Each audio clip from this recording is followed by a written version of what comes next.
Hola, muchas gracias. And that's where my Spanish ends. Apologies.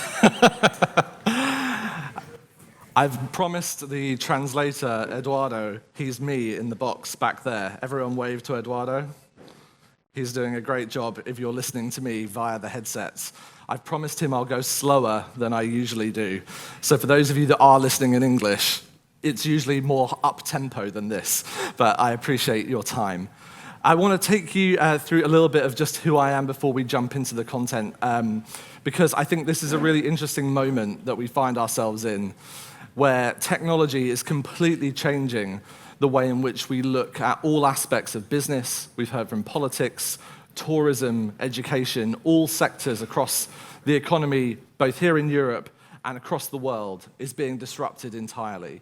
And in this short time that we have together, when the challenge came to me from the team of, could you bring something around how do we innovate in this space? I thought that's quite a challenge, because there are just so many areas that are already seeing massive disruption and innovation. But I'm going to try my best to think about how do we take some of these big trends that we're seeing in the world and make them relevant to us in our businesses, in our organizations, maybe even in our family and personal lives, to make life that little bit better. So are you okay? Are we with us? I know it's warm. We're feeling okay. The caffeine is coming, don't worry, you'll be fine. Okay, just by way of introduction, everyone calls me JP. My name's James Poulter, and I'm the CEO of one of the co-founders at a marketing and a conversational consultancy called Vixen Labs. We've been in business for about 5 years or so, working with some of the largest brands in the world, including Bank of America, Dyson, Universal Music, and many others, to help them embrace the world of artificial intelligence, and in particular, conversational artificial intelligence. And I said, my Spanish doesn't go very far, but even this morning, I was able to understand about what was happening in the tourism sector here, hearing from one of your key figures in the area, talking about how sustainability is a massive part of the agenda, talking about how you're investing to try and see massive growth, not just wanting more tourists, but the right kind of tourists. I don't speak Spanish. I didn't understand a word. But between Google Translate and ChatGPT, I had a pretty good understanding of what was going on this morning. And just in that little moment, it just goes to show how quickly our lives are being changed. If you want to connect in future, you can scan that QR code and I'll find you on LinkedIn. But for now, let's get into where we're going. I want to talk to you today about how do we navigate this complex future. This future of mass disruption when it comes to not just the technology itself, but the way in which we're doing business. How many of you are doing more Microsoft Teams or Zoom calls than you want to be doing these days? Far more than we ever have been. How many more of us are spending time at home as well as also in the office? Or maybe if you live in Malaga on the beach doing our work. At least that's my vision of what it is like to work in Malaga. I may be wrong. We're changing our lifestyles around technology, and technology in itself is changing our lifestyles. And so I want to ask the question of how do we build more innovative cultures into our business to embrace this moment? Because I think we live in a unique part of human history. For those of you that might call yourselves a kind of, I count myself as like the elder millennial generation. Some of you here maybe count yourselves the Gen Xers, the boomers. We live in this world where we remember what life was like before and after the internet and connectivity being everywhere. And we have a unique opportunity in the businesses that we run and in the families that we build, because we are the last generation in human history to remember what it was like before and after. And I think that gives us great responsibility. That quote from Spider-Man, with great responsibility, it comes. And I think that we have an opportunity in this moment to embrace the old world and the new and combine them. And we're the last generation to get that, because everyone that comes after us, they know nothing other than being constantly connected, know nothing other than the smartphone that's in your pocket, or hopefully not your hand unless you're taking notes. We know this world is completely upended. And so let's take a little look at some of the big things that are going to change that world. I want to take you first back to a time about 15 years ago. I was on my first business travel trip to Paris. I'm sure this site will be familiar to many of you. And I was working at an advertising agency called Ogilvy and Mather. You may have heard of them, a famous London advertising agency. But I was very early on in my career. And I was treated by the owner of this large oil company, actually, in Paris, to go out and do some consulting work with them. And for the first time, I got to experience business travel the right way around, not where the agency, as we were putting on all of the nice dinners and the lovely posh, kind of places. But they really looked after us, and so they took us out for dinner this evening. And the chap that was the CEO of this company, his name was Francois. Actually, Francois, he was French, the name fits. And if I try and describe to you what Francois looked like, he looked like a mixture between a rugby kind of forward and a pit bull. Does that fit? About this high, aggressive, stout little man. And he said, this evening, James, we're going to go out on my boat for the evening entertainment. And I thought, this sounds good. We're going to go out on the boat. And so down to the Seine we went. And we went down this little jetty and found this boat down on the dockside. And we got on board, and he brought on board these lovely picnic boxes, purple, flat boxes that had proper cutlery and silverware in them, little pepper shakers and salt shakers, and about 16 bottles of Chateau Petrus, which was quite nice as well. And we sat and had our dinner on this boat. And the next thing he said was, okay, we go. And we looked around and we said, okay, we go. And so the deckhands that were looking after us on the boat, they began to undo the boat down one side. And Francois puts down the motor, and off we drift into the Seine. And then 2 seconds later, I hear the most colossal crash, bang, splintering of wood, metal tearing down the left-hand side of the boat, and lots of splashing, which was worrying, as you can imagine. And the deckhands had undone us from the deck side, but they had not undone us from the boat next to us. And the pillars around the front of the yacht next to us were being ripped out of the yacht and into the water. And all Francois did was he sat up, looked at the other very angry Frenchman on the other boat, and said, don't worry, we deal with it tomorrow. And he put down the hammer, and we went. And I still don't know to this day what happened to that boat. You see, we deal with it tomorrow, I think, when it comes to these big trends, is often our mentality. We see this big scary thing, and it could be many scary things right now, and we go, yeah, that's fine, but we'll deal with it tomorrow. How many of us felt like that in the early days of the pandemic? Oh, it's okay, maybe that won't affect us. And then all of a sudden, lockdown. We said it probably about social media. Twitter, who's going to use that? Who's going to care about that? And then your Mayor Paco, I see, is pretty active over there, many years later. And then artificial intelligence, the web, these things have come at us so fast, and we think that's going to be for another time. But I want to tell you that many of these things that we're experiencing today, they're not for the future. They're for now. And if we want to embrace this moment, we have to wake up to the fact that the speed that it takes for these things to go from just somebody over here in the corner of the internet using them to all of us using them is like that. And we have to wake up to that moment. We can't just deal with it tomorrow. It kind of feels like it's everything all at once. How many of you have seen this movie yet? Yeah, some of you are thinking the sausage fingers. Everything all at once. It feels a little bit like that, and particularly when I show you all these different trends that we're kind of seeing. Massive changes in the world of Web3, right? Technology that has completely unleashed, the way in which we do banking and finance, and the future potentially of the way in which we track currencies. Artificial intelligence is coming at us from all sides, and we'll talk about that more. But it's not just these two big headlines.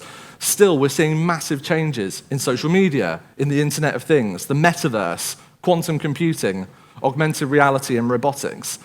And the difference, I think, now is that none of these technologies stand alone, but they are all interconnected. They're all things that we have to pay attention to. And so it can be a little bit overwhelming.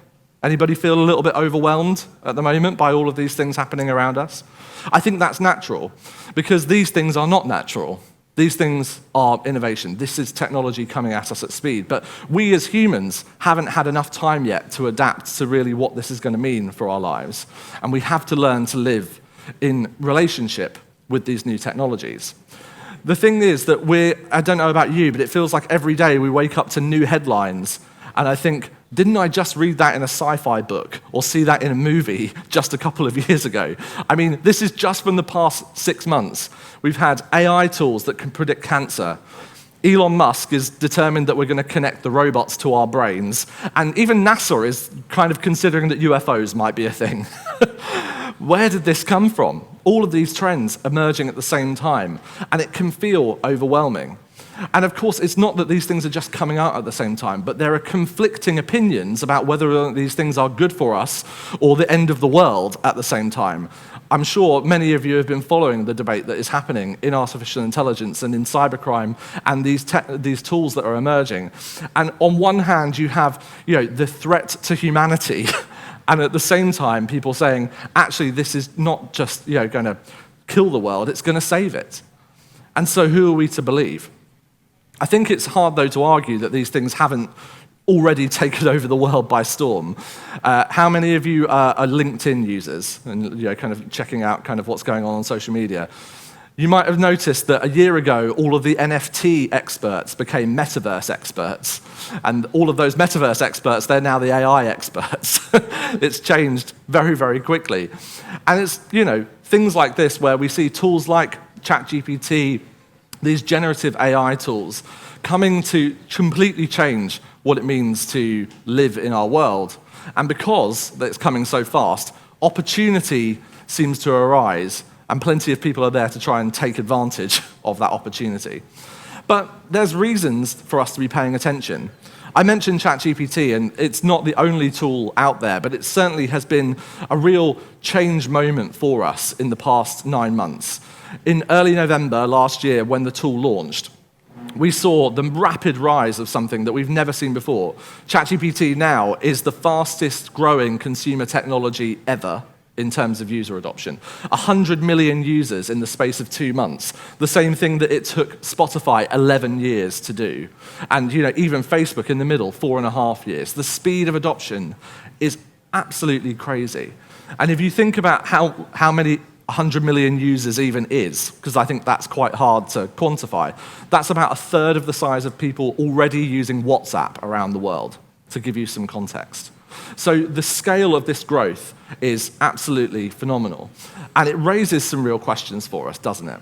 And I think particularly one is that if the robots are coming, to help us, then great. But what if the robots are coming, help? Which is it? We have to have this debate. And so what I want to talk to you about this morning is to think a little bit about how do we reconcile some of this change that's going on out in the world inside of our own organizations, even down to our own homes, for example. I bet your home life feels probably pretty different if you think back 10 years ago. Just think about how many of you are holding a device in your hands now that you didn't even have access to 10 years ago. Think about all the things that are connected to your Wi-Fi network at home. In fact, let's do a little social experiment, shall we? I'd like you to just think for a moment about how many things in your home, all devices, anything that's plugged in or has a battery in it, that has access to Wi-Fi. Just count them in your head and then share the number with the person next to you. How many things in your house have connection to the internet?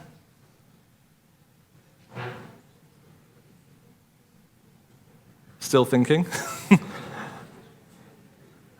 Phones, tablets, computers, your kids' phones, your kids' tablets, your kids' computers, your light switches, your sockets, your light bulbs maybe, your microwave, your kettle, my dishwasher, my washing machine, my security lights, my security box, my Wi-Fi router, my doorbell. How many are you at? Who wants to give us the biggest number that they think we have in the room? Who thinks more than 10? Hands up, more than 10? More than 15?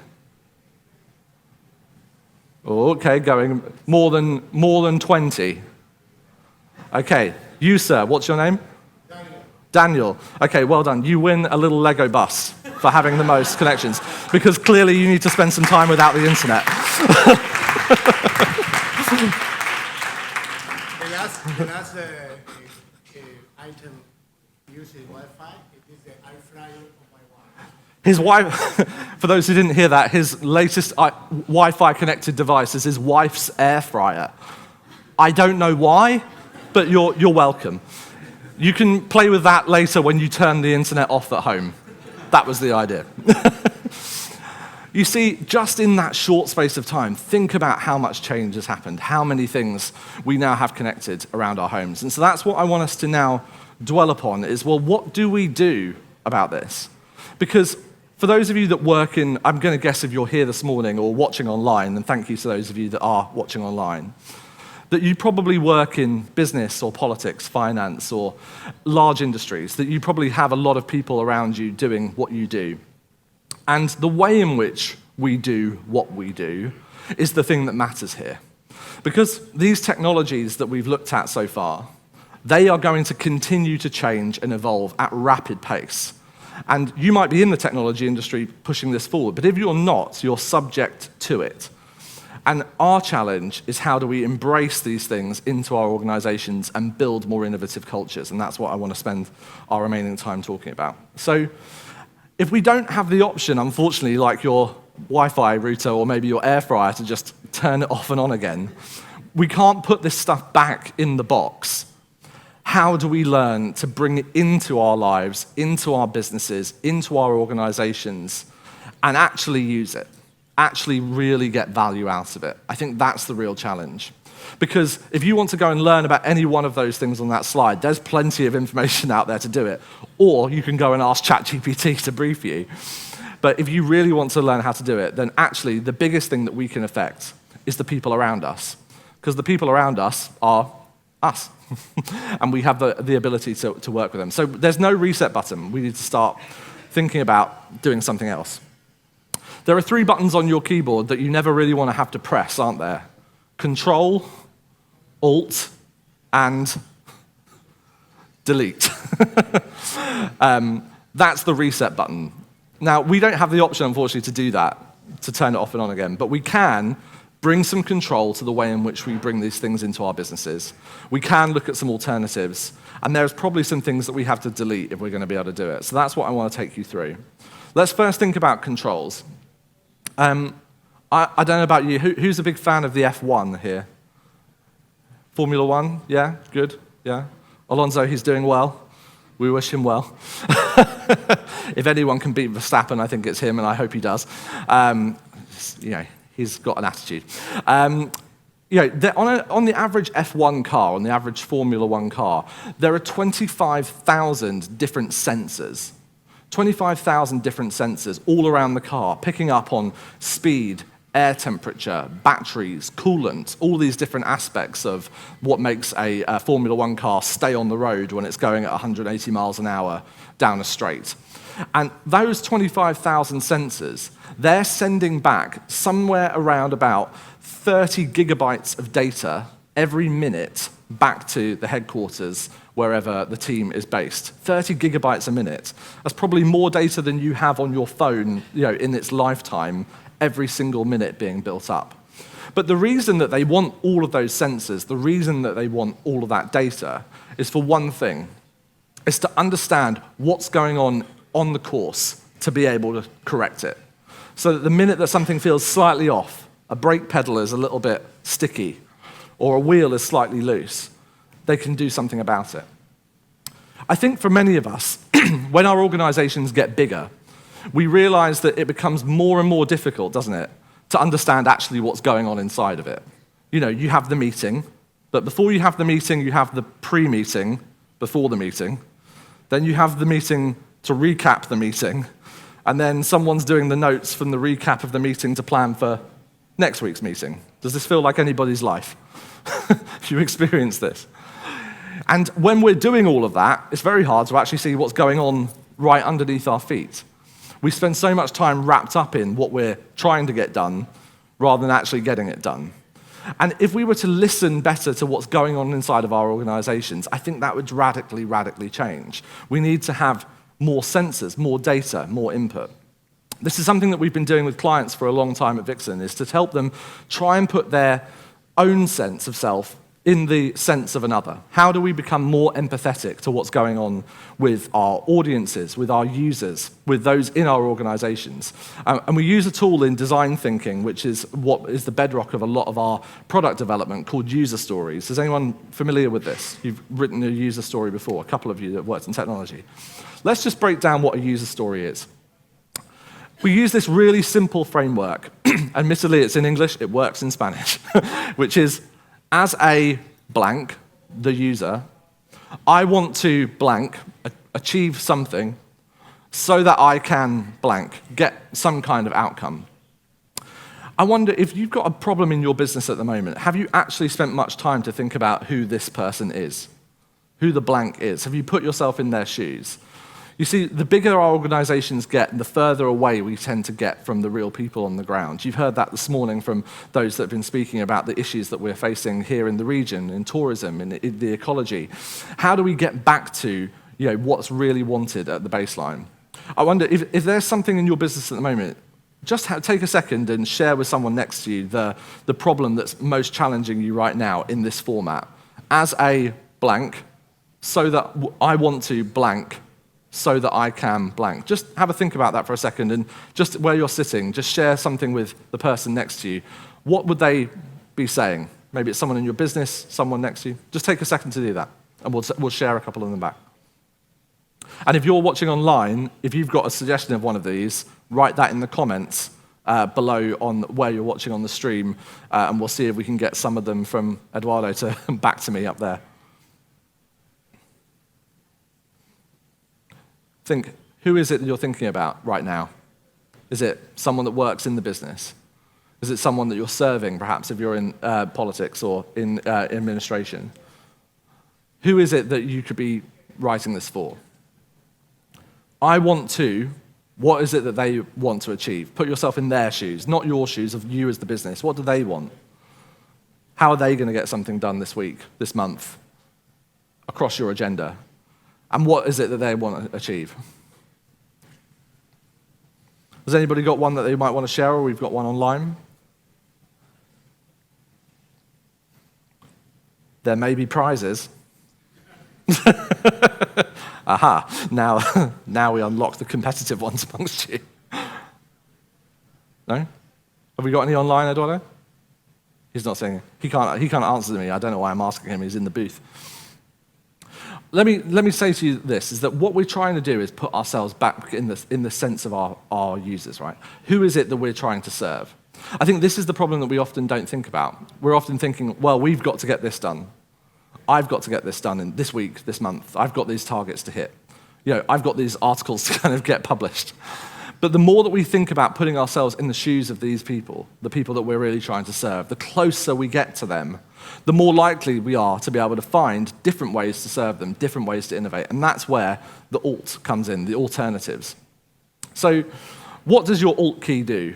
It takes what was previously a function in your computer, and you press that little button, and you press another key, and it does something different.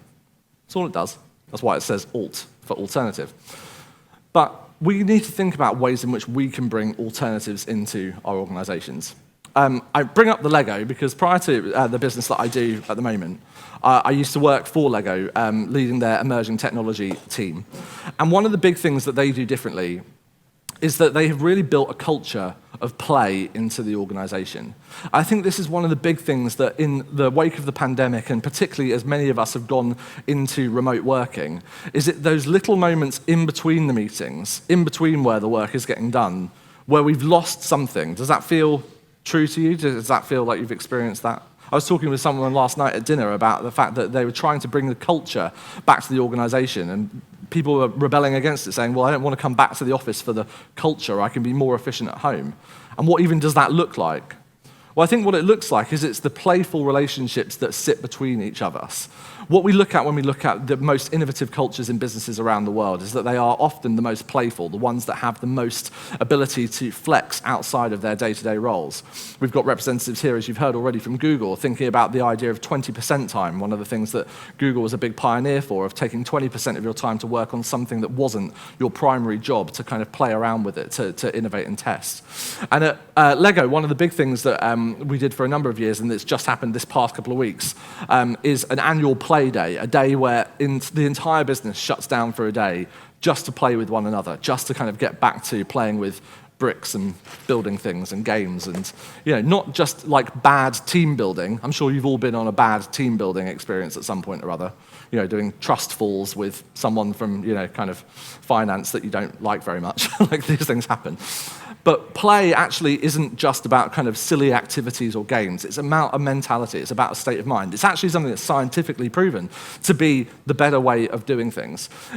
We can often think about playfulness is very similar to what we think of divergent thinking. You might have heard of this term, the idea of thinking diagonally. And this was proven out by a study in 1965 by Nina Lieberman. And she looked into what were the characteristics that made people more playful. And they hypothesized that playfulness could be defined in terms of 5 big traits: being physical, social, being spontaneous, joyful, and having a sense of humor. And the thing that we've noticed, I think, a lot in the way in which we run our businesses is that in recent years, it's been pretty hard to be joyful about what's been going on. And humor has been one of the things that we often lose, because when we're trying to just pack everything into 15-minute parts of our schedule in our back-to-back meeting life, and when we don't see one another in person, the ability particularly to be physical and social begins to be much harder to recreate. And so when we think about trying to adopt new technologies into our spaces, it's not just about what the technology is, but what does it enable? Does it enable this kind of playful thinking? Does it enable our ability to be divergent, to think in different ways? What I want, how many of you have ever done a drama class or did kind of play acting at school? A few, yeah. If you've ever seen an improvisation troupe or comedians do this, they often play a game which is just called yes and. It doesn't have to look like this.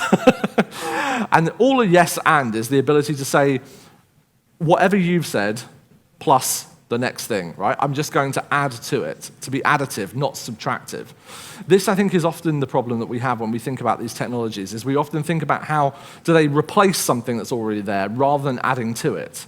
And you're seeing a lot at the moment in the debates around the future of artificial intelligence that actually, this is going to replace jobs. And I think the answer to that is no. I think it's going to change and add to our jobs. It's going to yes and our jobs. It's going to give us alternatives to the way in which we get things done. I was speaking with Eduardo just before this about how we shouldn't be worried about translators going out of business tomorrow, but being able to be far more access to translation, right? How many of you don't have a translator in a small business context? You would never pay for someone to come out and do that, but large businesses will. And now this technology is democratized and available to all of us. These trends are coming down into smaller and smaller spaces than we ever expected. But one of the things that we have to be aware of is that when we try and get kind of new things going in our organizations, when we try and get new companies formed, maybe you're working in a startup, maybe in a scale-up business, or in much larger teams, one of the things that we often have to be aware of is that scale can be a dangerous thing. Just adding more and more to what we already do can be problematic. You might be familiar with the idea of Amazon's two-pizza team or two-pizza rule. Has this come across you before? Jeff Bezos, when he founded Amazon, one of the big things that he always supported was the idea that no team working on a project should be bigger than can be fed by 2 pizzas. These are 2 artificially intelligently generated pizzas by the AI bot Midjourney, if you're interested. They don't look as appealing as the ones down the street. And why 2 pizzas? Well, because the minute that that conversation grows beyond the team of people that can be fed by 2 pizzas, something begins to be broken down. When you go beyond 4, 6 people at most, You start needing to have someone to manage a conversation, right? Not just be a part of the conversation. You start to have people to document the conversation, not just be there and involved in it. And I think this is one of the big things that we want to be more innovative in our businesses, is to not allow innovation to become everybody's job, but trying to kind of keep these pockets, these opportunities, very, very tight. It's amazing to think that most of the big technologies that I've mentioned up there before, for example, the transformer, the T in the GPT of ChatGPT, was invented by 3 people, right? The team that's been working at DeepMind that has created AlphaFold, which is the technology that allows it to map proteins and will invent new drugs. Again, a team of 4 people. Many of the startups that you can think of that are now the big companies that you use on your phone every day, 3 or 4 people at most. And these small teams, we often lose something as they grow. Because what do? Well, we begin to put in place structure that I think we need to start tearing down. That's what we need to begin to delete. I think what we find is that as the organizations tend to grow, and we want to remain innovative, don't we? Just because we're big doesn't mean we can't be innovative. But one of the big things that we run up against all the time is silos. Silos of teams, silos of organizations. Oh, they're doing that over there while we're doing this over here, and we won't talk to one another. These problems that come up, I think, time and time again, because whilst we are trying to drive something new into an organization, the question will then come up, well, where does it fit? I think if you're wrestling with topics like cybersecurity, for example, at the moment, for a long time, that was just the problem of the CIO, the Chief Information Officer, the IT Director. But now, actually, these types of problems, because of technology, has become everyone's problem. How many of you have got some kind of authenticator app on your phone, or you're getting texts every 5 minutes to two-factor your way into your apps and tools? We can see that particularly in trends like in cybercrime, that these things have become all of our problem because all of us are points where there is a point of failure. And the same is true in our innovation. If we want to be able to become more innovative in our business, we have to begin to tear down these silos. But it can be troubling, can't it? Trying to kind of break things down, it's not the easiest thing. There's this principle from Jim Collins, who wrote a fantastic book, which I recommend. It's published in Spanish as well, so you can get copies of it, called Good to Great. And he looks at 20 of the biggest companies in the world that have gone from not just being what he calls good companies, but to really great companies, the ones that have standed the test of time. And it's called the protocol principle. And simply put, it means that whilst designing rules to optimize the way in which we do work is painful in the short term, and we all know it, right? Trying to set up new meeting calendars, trying to work out the new agenda, trying to get everybody in the room, it's painful. But the pain in the short term, it results in significantly more productivity in the long term. And it's the reason that it results in that is because people need boundaries. And that might seem like a controversial thing to say. Innovation needs boundaries. Well, why? Let me give you an illustration. An experiment was conducted in the early 90s with 2 groups of children. And social psychologists wanted to understand what would happen if they put these children out to play with no boundary around where they were playing. And so they created 2 fields. In the first field, a bunch of children were placed and told to just go and play, and the teacher stood in the middle of the field. And there was no boundary around the field. It was just a big open space. And the kids were let run. And then in a second field, they put a small rope boundary around the outside, kind of like on a cricket pitch, rope boundary running all the way around. And the teacher stood in the middle, and the kids were let to go. And what do you think happened in the 2 different fields? Well, in the field with no boundary, the children stayed pretty close to where the teacher was, never really wanting to stray too far from the eye and gaze of the teacher. But in the field where the boundary was, the kids went and spread out to all parts of the field, occupying the whole space, all the way to the edges. And I think what we can see in that is that when we are given safety nets, boundaries, rules, we're actually more free to go and play. I think when you see the way in which these technologies are coming into our organizations, people are worried that this stuff is going to go rampant. It's going to go everywhere. It's going to touch all parts of the organization. But in reality, it probably won't, unless you choose to put the boundaries around it, unless you choose to create constructs and rules for people to innovate with. You see, most people don't innovate unless there is constraint. right? Steve Jobs and Steve Wozniak in the garage trying to create Apple was the constraint. The garage was the constraint. The lack was the constraint.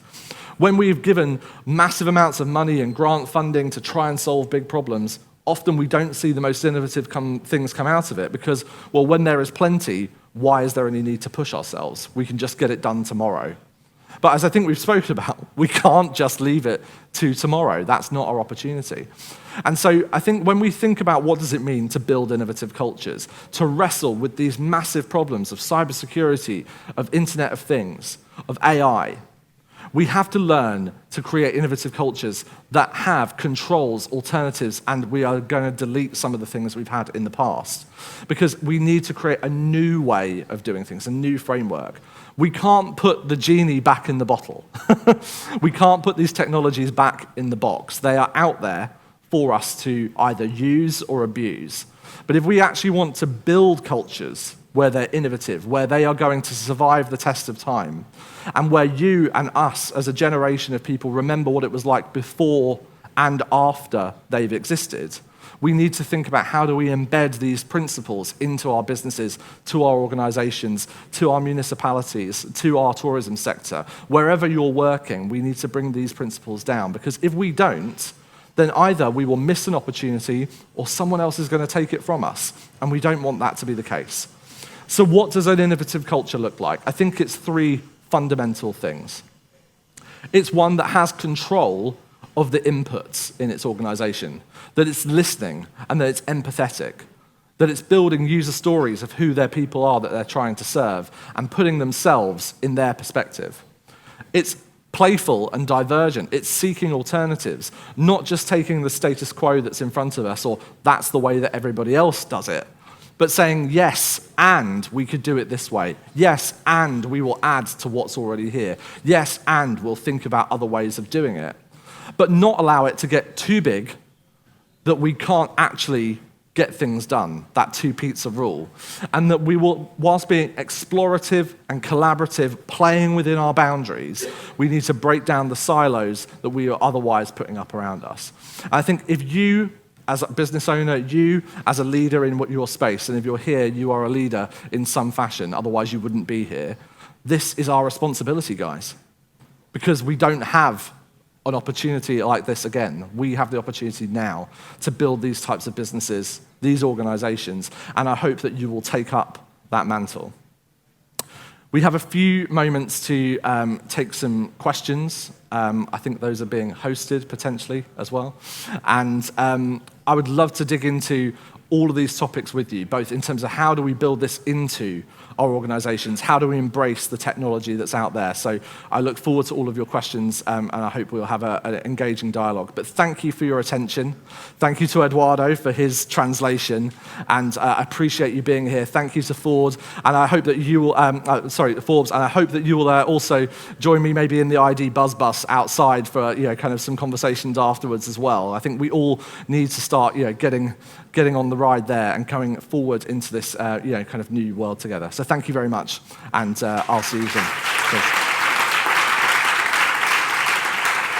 Bueno, pues si te parece, I have the questions. Vamos con las preguntas. La primera de ellas, ¿prevé un director de inteligencia artificial, qué interesante, en grandes empresas? Si es así, ¿qué cualidades debería tener? Okay, well, that's a very interesting question because I can take that in two ways. Should there be an AI director in the organization? Do you mean a human one or an artificial intelligence? I'll take the question in both directions if that's okay. I think we need to try and, where possible, make the management, the governance, and the implementation of artificial intelligence everybody's job. But yes, I think for a time, and certainly in this next 3 to 5 year period, you're already seeing more and more businesses and organizations appointing chief AI officers or heads of artificial intelligence. And I think that's wise because there are a number of big decisions to be made. Whilst there is a lot of startup activity happening in the AI space at the moment, there is still a lot of consolidation in the market yet to happen. And we're seeing the big players like Microsoft, Google, Amazon and others. They most likely, in my opinion, will still be many of the big leaders that we will see in this space. But I think as well, there will probably be 3 to 5 other big players in artificial intelligence that we're yet to see. OpenAI is already one of them, arguably. Maybe Anthropic and some of the open source players like Hugging Face may also join that list. And for those big players, particularly for large enterprises, having one person or a number of, maybe a council of people at the top of an organization that can really strategically think about those big technology decisions, I think is important. But I would also add that as much as this is important inside of companies, we're seeing this also from the perspective of regulation. We've just seen, obviously, the AI Act being passed in the European Union this past couple of weeks. And whilst that's helpful, I think, as a framework for how we manage artificial intelligence, I think it's as equally, if not more important, that we empower every person working in a business, every parent looking after a child, to think really critically about the way in which you will use artificial intelligence and also the rights you have to your own data, to your own ownership over that. We need both from the top down and the bottom up.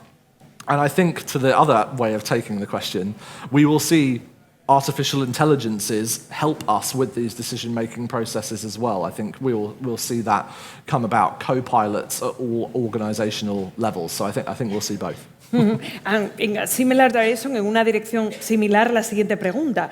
¿Cómo se puede equilibrar la necesidad de innovación con la garantía de la privacidad y la seguridad de los usuarios?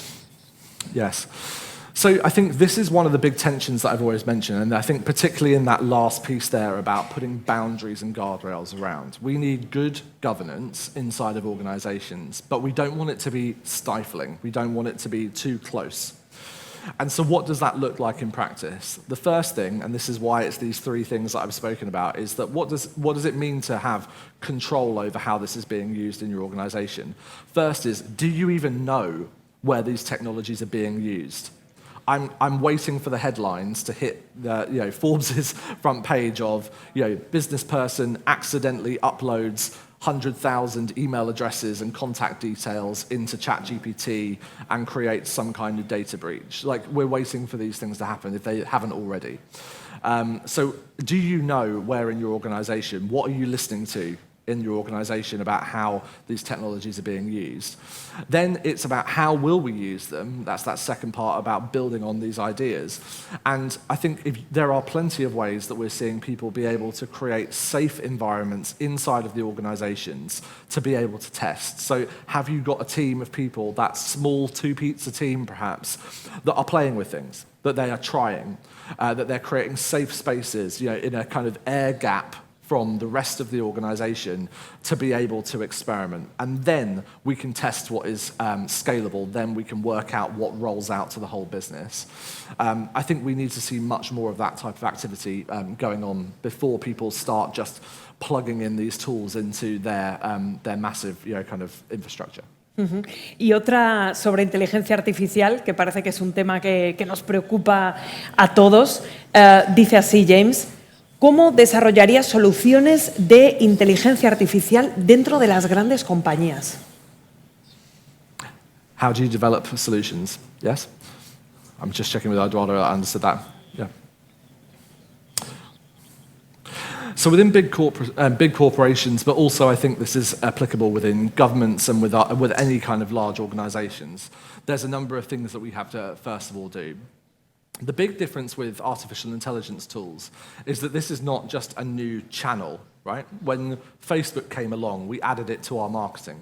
When mobile came along, we added it to maybe our our e-commerce or our retail experience. It was an add to what we've done.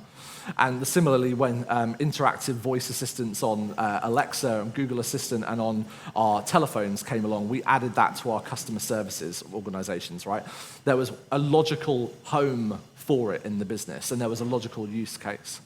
The difference with artificial intelligence, but also technologies like Web3 and arguably future applications of augmented reality, these are all technologies that go right through the organization. They don't just sit inside one part of the business. So I think the first thing that we need to think about when we're building upon these is to really understand how do we build a central, I like to think of it as a central nervous system throughout the business. A central nervous system has kind of three main parts, as I like things that come in threes, you'll pick that up. It has a brain, right? So how do we build a great brain that's built upon great data, that has good rules around it, that has good APIs? How do we build good governance around it? That's the gut, that's our part of our nervous system. How do we build good ethical principles? How do we build a great persona of what this experience is going to be in the gut, and then worry about the hands and the feet, the things that touch the earth, the things that interact with the world. That's the channels. That's your WhatsApps or your phone system, your mobile app, or your website. But we often take it the wrong way round. We try and start with the end solution, right? Oh, I want to launch a X on this channel and then try and work back. With AI, we have to think about it the other way around. Start from the center, start from a really great brain, start with good governance in the gut, and then worry about where we're going to put it. And I think if we do that, that's how we build long-term sustainable applications in the artificial intelligence space, rather than things that look really fancy but then basically die 12 months later.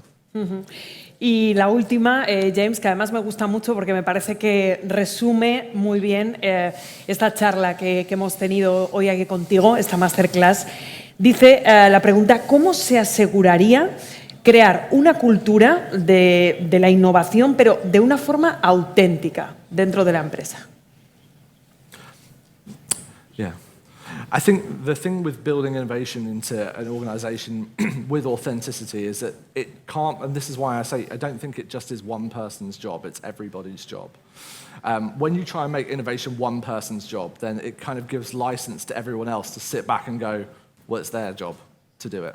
I'm going to wait for them to come up with the ideas. And we see that when true innovation comes often from small places outside in the world, from startups, we're seeing this huge explosion here in Malaga in the startup space. It's because that's someone who has an idea and the passion to go after it, and they will explore it everywhere. The minute you make innovation someone's job somewhere in the business, it kind of gives license for it to not be anybody else's job. And that's not to say that ideas won't emerge from other places. But if you want to do it authentically, it's to try and empower everyone with good principles, to create that playfulness, that culture where everything is kind of okay to be plus ones, to be added to, and where you do everything you can to tear down kingdoms and fiefdoms and silos and allow people to spread information throughout an organization. Because if everyone's working towards the benefit of the whole, then they shouldn't want to be holding on to it for themselves, and that's the challenge that you have to try and work through. So I think authenticity means making it everyone's job, everyone gets to play, and kind of give them the right toys and tools to do it, and you'll see ideas flourish. Pues muchísimas gracias, James, por compartir todos tus conocimientos. Nos vamos sin duda con muchas lecciones aprendidas tras esta gran Masterclass. Muchísimas gracias. Thank you for coming. Muchas gracias. Un aplauso. Muchas gracias.